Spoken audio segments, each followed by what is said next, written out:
Happy Nation by Ace of Base isn't just another 90s pop song, and most listeners have no idea what it's really about. Today, we're diving into the hidden messages behind the track, the warnings it carries, and why so many people completely missed it.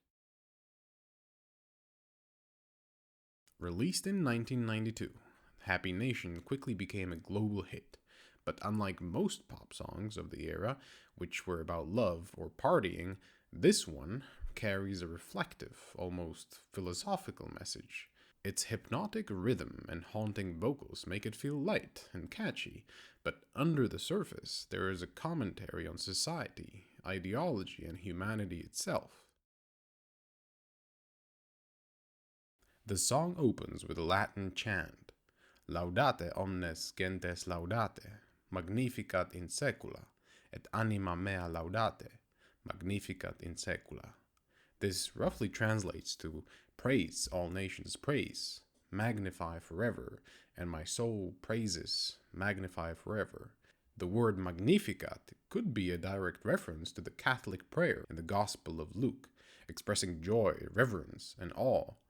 Ace of Base borrows this deeply spiritual language, but in the song, it's not used strictly in a religious sense. Instead, it evokes the idea that humans tend to elevate grand ideas or ideologies almost to the level of worship.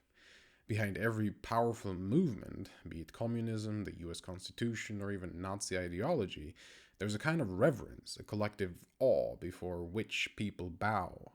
The song reflects this human tendency to praise the grand idea, sometimes more than the truth or the individual soul.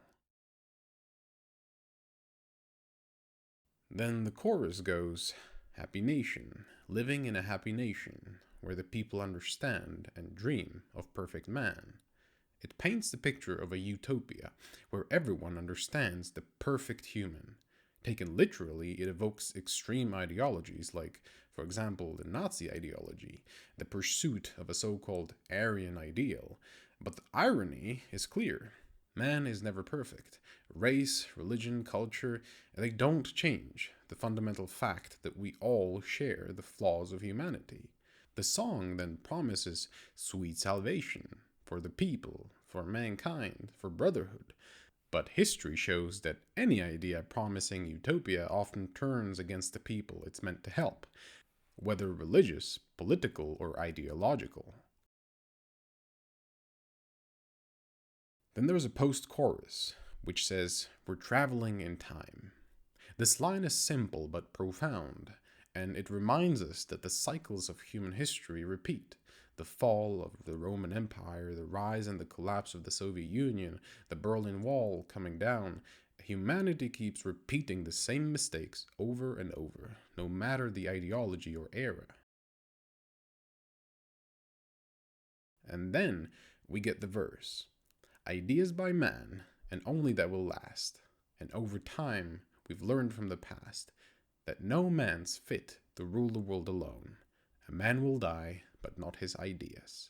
It's poetic, almost prophetic. People die, but their ideas outlive them. Democracy, for instance, evolves, but never disappears.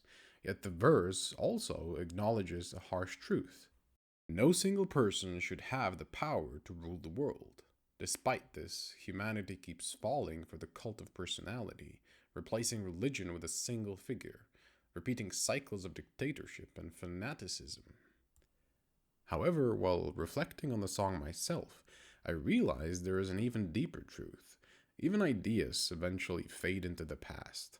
No ideology is truly eternal. Time changes societies, beliefs evolve, and what once seemed unshakable can be forgotten.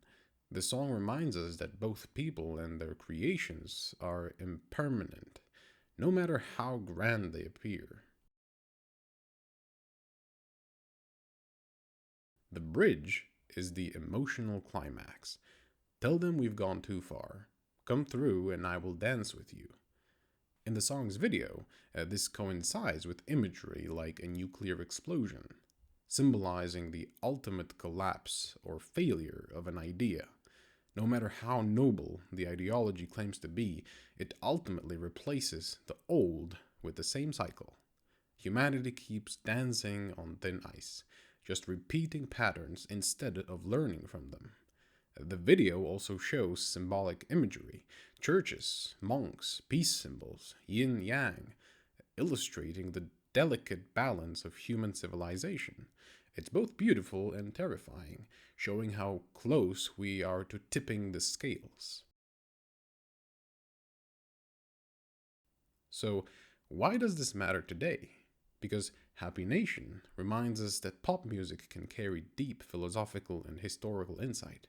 Even in a catchy dance track, there is a warning about human nature, ideology, and the cycles we're trapped in.